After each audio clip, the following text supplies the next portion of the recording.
Erna, seorang warga negara Malaysia asal Selangor ini sudah 2 hari berada di posko DVI Rumah Sakit Bayangkara Polda Sumatera Barat dan ingin mengetahui tentang keberadaan anaknya yang bernama Asrul Nizam. Anaknya hilang bersama pamannya di jembatan kembar Padang Panjang akibat diterjang banjir bandang.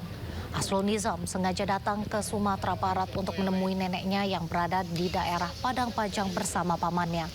Namun naas, mobil travel yang ditumpangi bersama pamannya tertimpa longsor dan terseret banjir bandang di jembatan kembar Padang Panjang. Hingga saat ini jenazah korban masih belum berhasil ditemukan tim SAR. Hanya paspor milik Nizam yang baru ditemukan di sekitar mobil travel yang ditumpanginya yang dievakuasi dari timbunan lumpur.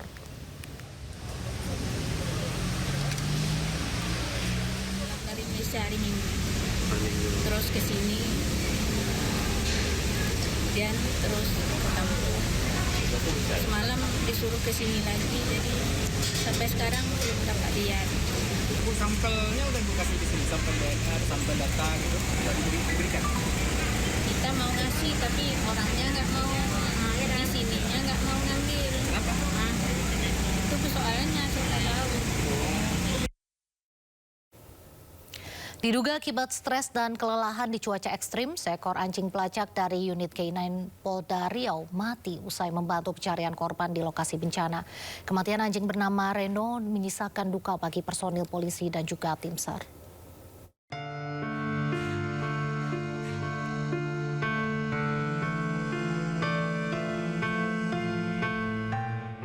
Seekor anjing pelacak dari unit K9 Polda Riau bernama Reno mati saat mencari korban banjir di Kabupaten Agam, Sumatera Barat. Anjing pelacak berjenis Belgian Malinois itu tewas usai membantu petugas mencari korban selama sepekan lebih. Reno diterjunkan di titik yang sulit dijangkau untuk mencari jenazah korban banjir dan longsor. Diduga anjing berusia 8 tahun 4 bulan itu tewas akibat kelelahan dan cuaca ekstrim. Kematian Reno menyisakan duka mendalam bagi personel Polda Riau yang selama ini bersama Reno melakukan misi pencarian korban. Reno dan puluhan anjing pelacak unit K9 menjadi hewan andalan tim SAR dan kepolisian saat situasi bencana seperti banjir, longsor, dan gempa. Di tengah kondisi area yang luluh lantak, pencarian korban yang tertimbun sulit dilakukan. Di Tapanuli Selatan, Sumatera Utara, 4 anjing pelacak diandalkan untuk menemukan para korban hilang di Desa Garoga, Desa Aik Ngagol, dan Desa Huta Godang. Jadi arealnya cukup luas di sini, kemudian banyak kayu-kayu juga, kayu-kayu yang sangat besar. Kendala kami itu begitu ada ditemukan titik, kendalanya masalah untuk alat berat, hanya itu saja sih. Punya tugas berat di medan bencana hingga kasus pidana, tidak semua anjing bisa dilatih menjadi anjing pelacak.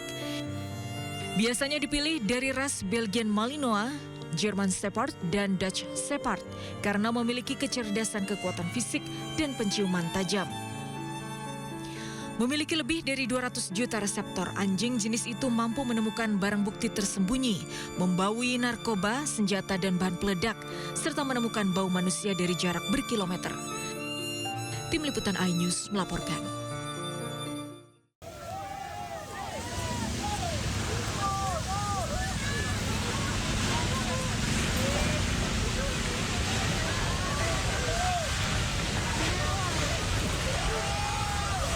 Seperti inilah situasi tanah di jalan raya yang amblas dan ramai menjadi perbincangan di media sosial. Upaya pembuatan parit darurat di Jalan Pacuan Kuda Kabupaten Bener Meriah Aceh menggunakan ekskavator untuk mempercepat aliran air di sisi kanan jalan justru berujung fatal. Struktur tanah di bawah badan jalan yang ternyata hanya berupa pasir tidak mampu menahan gerusan air. Akibat aspal amblas hingga memotong badan jalan dan runtuh seketika.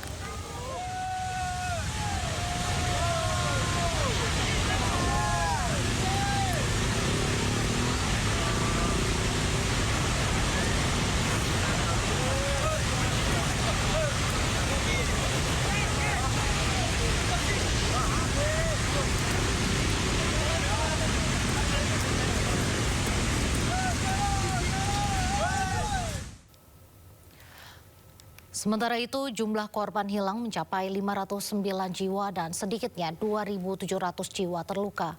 536 fasilitas umum rusak, 25 fasilitas kesehatan rusak, 326 fasilitas pendidikan rusak, 115 gedung atau kantor rusak, dan 295 jembatan rusak.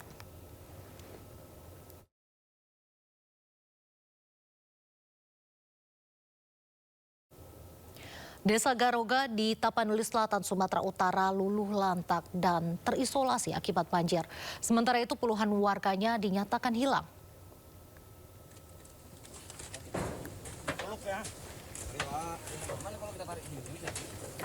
Wajah desa Garoga yang terletak di tepi jalan lintas Sumatera, Kabupaten Tapanuli Selatan, Sumatera Utara, kini luluh lantak.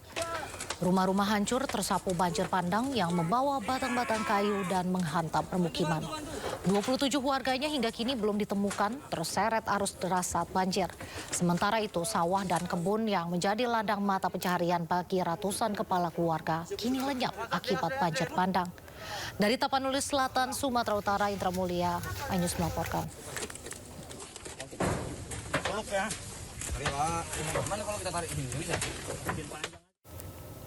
Pemirsa, korban jiwa akibat banjir bandang, longsor, dan angin kencang di Kabupaten Agam, Sumatera Barat bertambah menjadi 169 orang.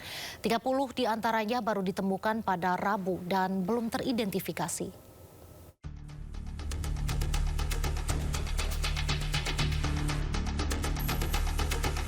Korban jiwa akibat banjir bandang, longsor, dan angin kencang di Kabupaten Agam, Sumatera Barat bertambah menjadi 169 orang. 30 diantaranya ditemukan sepanjang Rabu dan belum teridentifikasi. Di sejumlah daerah, warga dan petugas membangun jembatan darurat secara swadaya untuk mempermudah akses evakuasi dan juga mempercepat mobilitas petugas dan pengiriman logistik. Seiring terbukanya jalur, bantuan pun mulai masuk ke wilayah-wilayah yang sebelumnya terisolir. Namun di bagian timur Kabupaten Agam masih ada 2 lokasi yang belum dapat dilalui kendaraan, yaitu Nagari Pagadih di Kecamatan Palupuah dan Nagari Sungai Landia di Kecamatan Ampekoto. Untuk yang masih tertutup aksesnya adalah di daerah Palupuh, ada daerah Pagadih, kemudian di Empat Koto itu ada daerah Sungai Landia. Dan alhamdulillah walaupun situasi masih tertutup, masih upaya untuk melakukan upaya membuka jalur di situ masih terus dilakukan. Hingga Kamis pagi, jumlah pengungsi mencapai 12.800 jiwa di 7 kecamatan. Sebagian besar pengungsi berasal dari wilayah yang masih tertutup material banjir bandang dan longsor.